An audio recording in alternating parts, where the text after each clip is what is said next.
We are talking about team today and aligning our team with our vision. Big, big, big thing.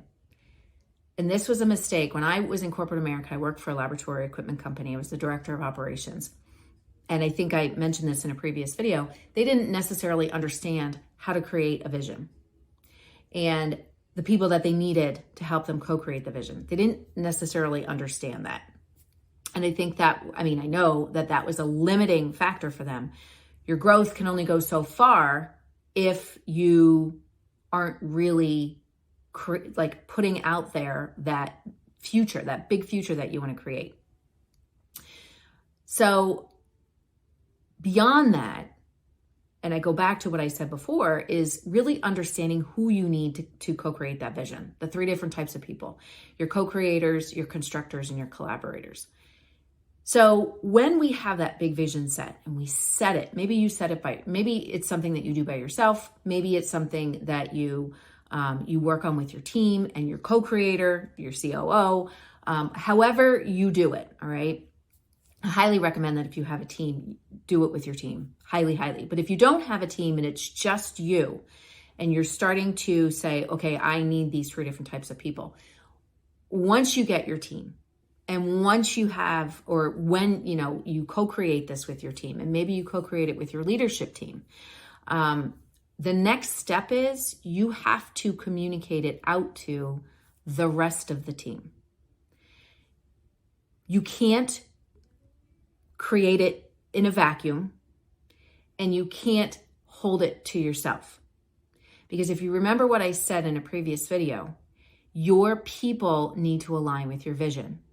If they don't, then they might not be a good fit for your organization. We hold on to people that don't align way too long because we might feel bad. We don't want to let them go because of their circumstances, or how am I going to fill that space? Or even, what are people going to think about me if I let these people go, or if I let this person go? But if someone really doesn't align, and maybe it's somebody who is causing a lot of dysfunction in your business, it might be short-term pain to fill that position or make sure the work is still getting done. But long-term gain, when we get that dysfunction out of our organization, everything comes back into alignment again. So again, if people don't align with your vision, this is a big thing. If they are causing dysfunction, it costs more to hold on to them than it does to let them go and then find the right person to fill that role. So bigger thing, once we create that vision, once you have that bigger future that you want to create, we want to communicate it out to our team. Because our team, if you remember, they're one of the 3 types of people that we need to help make this vision a reality. So it's not about communicating it once. So I've seen a lot of businesses do that. They create their vision in the beginning of the year, and then they communicate it, and then that's it. We want to make sure that we're communicating it regularly. And it's not so much, here's our vision, and then we say, okay, remember the vision? And then maybe a week later, remember the vision? This is our vision. Remember? No. How we communicate it is, first, yes, maybe on a quarterly basis, you're putting that big vision out there, and then maybe giving some updates as far as how far you are to making that vision a reality. It will also show up in your processes, your standard operating procedures, and how that vision aligns with how you do things. It's going to show up there. And reminding people, or when you're training them or teaching them, or if they're doing something to manage a project, making sure that everything that you're putting into place, everything that you're implementing, goes back and aligns in that big vision. If you've heard me talk about processes on my podcast, or if you follow me online in my LinkedIn newsletter, my blog posts, you hear me say that process design, if you do it right, it will humanize business. Why? Because it connects people together. And why does it do that? Because it always follows the vision. It always follows that bigger vision, that bigger dream that you're creating.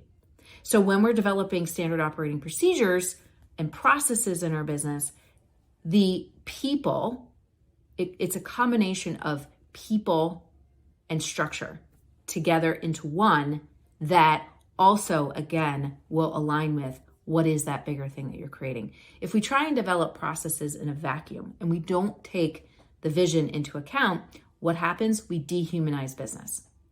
That's exactly what happens. And we don't want to do that. At least I don't want to teach you to do that because that's not what I believe in.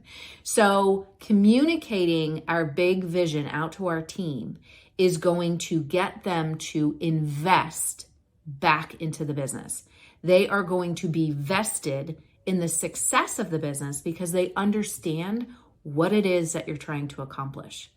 And they understand it even deeper when everything that they're doing on a daily basis and how they're doing it always goes back and aligns with it. And then it will align with, those processes will also align with the core values that you create in your business, which we will talk about in the team videos. And again, how you then take all this and you implement it into what you do on a day-to-day basis. So make sure that you're communicating out. Once you have your vision written out, you can communicate that out all in one to your team, to everybody on your team, or you can communicate it all in one, break it down, have your individual department heads or however your structure is built, have them communicate pieces of it out.